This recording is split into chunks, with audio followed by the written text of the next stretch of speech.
अमेरिकी राष्ट्रपति Donald Trump ने संकेत दिए हैं कि वो अगले साल भारत आ सकते हैं। इस साल क्वाड समिट के लिए भारत आने वाले थे, लेकिन आयोजन टल गया। अब चर्चा है कि अमेरिका, जापान, ऑस्ट्रेलिया और फिलीपींस के बीच बन रहा नया समूह स्क्वाड क्वाड की जगह ले सकता है। हालांकि एक्सपर्ट मानते हैं कि स्क्वाड और क्वाड के एजेंडे अलग हैं। स्क्वाड का फोकस सुरक्षा पर है, जबकि क्वाड तकनीक, व्यापार और क्षेत्रीय स्थिरता पर केंद्रित है।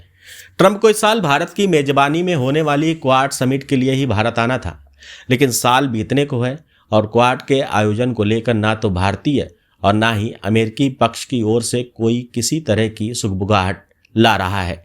बीते दिनों जिस तरह से कुआलालंपुर में अमेरिका, ऑस्ट्रेलिया, जापान और फिलीपींस के रक्षा मंत्रियों ने रक्षा सहयोग काउंसिल के फ्रेमवर्क को लेकर बात की, ऐसे में इस तरह की अटकलें लगनी शुरू हो गई हैं कि क्या क्वाड की जगह अब स्क्वाड ले लेगा। मई 2024 में अनौपचारिक तौर पर सामने आया यह समूह साल 2023 के सिंगापुर डायलॉग से निकला है।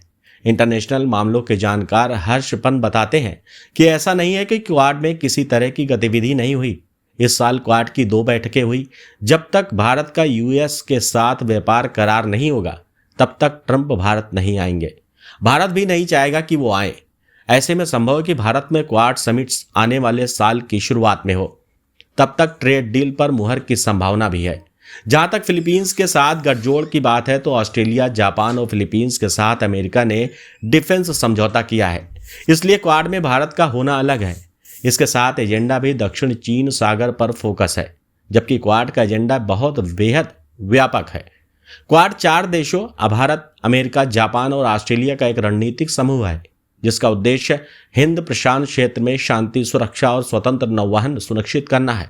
साल 2007 में तत्कालीन जापानी पीएम शिंजो आबे की अगुवाई में क्वाड की शुरुआत हुई थी।